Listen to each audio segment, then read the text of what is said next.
Vamos começar pelos fatos, porque sem eles, essa teoria não se sustenta. Morata surge no Real Madrid, é vendido à Juventus, depois recomprado pelo Real, vendido ao Chelsea por um valor altíssimo, emprestado ao Atlético de Madrid, comprado em definitivo, volta à Juventus por empréstimo, é vendido ao Milan e em seguida emprestado ao Galatasaray, voltou para o Milan e 2 dias depois ele é emprestado de novo, desta vez para o Como, da Itália. Somando vendas, recompras e empréstimos, Morata ultrapassa com folga 200 milhões de euros em negócios ao longo da carreira. E aqui surge a primeira pergunta que dá origem à teoria. Como um atacante que nunca foi artilheiro absoluto de nenhuma liga grande, movimentou tanto dinheiro? Essa pergunta não nasce de ódio ao jogador, ela nasce na comparação com o mercado. Existem atacantes mais decisivos, mais regulares e com números melhores que nunca chegaram nem perto desse volume financeiro. Morata, mesmo com temporadas irregulares, sempre encontra mercado e sempre em clubes grandes. É aqui que entra o conceito central da teoria: Morata como ativo financeiro, não apenas esportivo. No futebol moderno, jogadores não são só atletas, eles são atíveis contábeis. Quando um clube compra um jogador por 40 milhões, com um contrato de 4 anos, esse valor não pesa tudo de uma vez no balanço, ele é diluído, amortizado ao longo do contrato. Isso cria margem para manobras financeiras totalmente legais. E Morata se encaixa perfeitamente nesse sistema. Ele tem um nome forte, seleção nacional, experiência internacional, idade sempre vendável e um perfil que não desvaloriza drasticamente. Mesmo quando não rende o esperado, ele não se torna um ativo tóxico.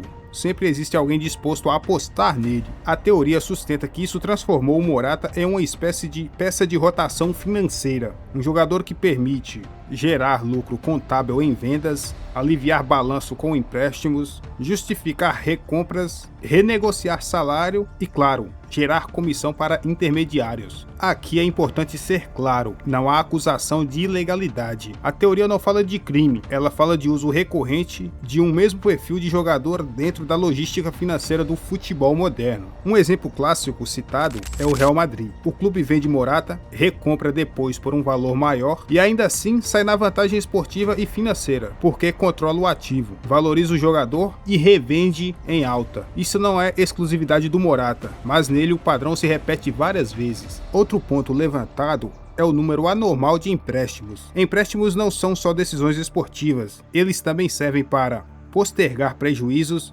manter valor de mercado, testar desempenho sem assumir risco total. Morata foi emprestado mesmo custando dezenas de milhões. Isso reforça a ideia de que ele nunca deixou de ser visto como um ativo recuperável.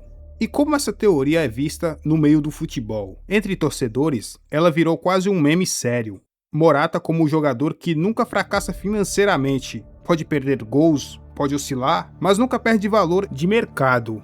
Entre analistas financeiros do futebol, a leitura é mais fria. Morata representa perfeitamente o jogador de baixo risco sistêmico. Ele não é um fenômeno, mas também não implode projetos. Ele é o tipo de jogador que executivos confiam para compor o elenco e equilibrar as contas. Já os críticos da teoria dizem algo importante. Isso não prova manipulação nem esquema oculto. Prova apenas que o mercado valoriza contexto, perfil, timing, muitas vezes mais do que números crus de gols. E esse talvez seja o ponto mais interessante de tudo. A teoria do Morata.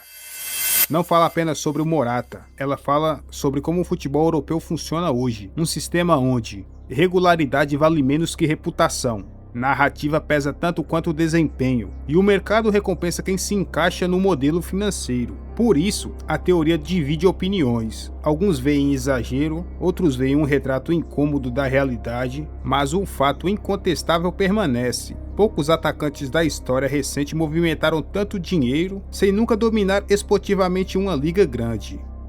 Quando toda essa história é colocada em perspectiva, a conclusão inevitável é que a chamada teoria do Morata No fundo, não é apenas sobre Álvaro Morata, ela é sobre o futebol que foi construído ao redor dele. Um futebol onde desempenho e valor de mercado nem sempre caminham juntos, onde a lógica financeira muitas vezes se sobrepõe à lógica esportiva. Morata não é um mau jogador, isso precisa ficar claro. Ele venceu títulos, jogou Copas do Mundo, atuou nos maiores palcos da Europa. O que torna sua trajetória tão debatida não é fracasso, é o contraste. O contraste entre impacto real dentro de campo e o impacto gigantesco fora dele, nos balanços, nos contratos, nas transferências. Quando um jogador ultrapassa a marca de 200 milhões de euros movimentados sem nunca ter sido o rosto dominante de uma liga, algo chama atenção, não porque seja ilegal, mas porque revela como o sistema recompensa certos perfis. Morata representa o jogador confiável para o mercado, mesmo quando não é confiável para o torcedor. Ele nunca é um risco extremo, nunca quebra um clube, nunca vira ativo impossível de revender. Ele sempre cabe em algum projeto, em algum contexto,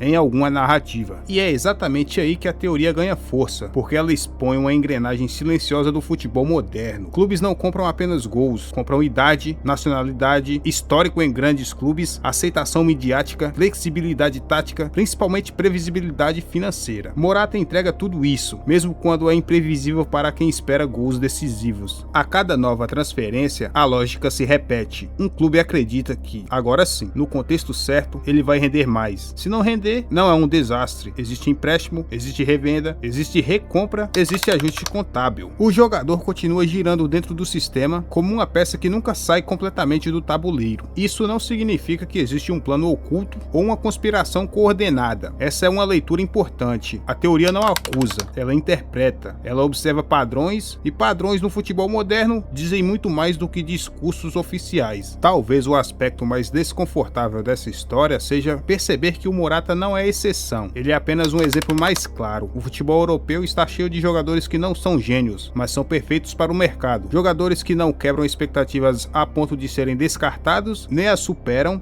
a ponto de se tornarem inalcançáveis. Eles vivem nesse espaço intermediário onde o dinheiro circula com segurança. E nesse sentido, Morata se torna quase um símbolo de um futebol que aprendeu a transformar regularidade mediana em ativo de alto valor. Um futebol onde não me pesa tanto quanto o rendimento, onde a ideia de potencial pode ser reciclada várias vezes, desde que o jogador continue encaixando no modelo financeiro. Para o torcedor, isso gera frustração, porque o torcedor enxerga jogo, vê os gols perdidos, vê as decisões erradas, vê as fases ruins. Já o mercado enxerga planilhas, contratos, amortizações, margem de revenda. São duas línguas diferentes sendo faladas ao mesmo tempo. E talvez por isso essa teoria incomode tanto, porque ela obriga a aceitar que o futebol que a gente assiste não é o mesmo futebol que os dirigentes administram. O campo conta uma história, o mercado conta outra, e o Morata transitou a carreira inteira sendo mais valorizado pela segunda do que pela primeira. E essa teoria provoca tanto debate é porque, no fundo, ela não fala só de um atacante espanhol, ela fala de um futebol onde às vezes o gol mais importante não acontece dentro de campo, mas na planilha.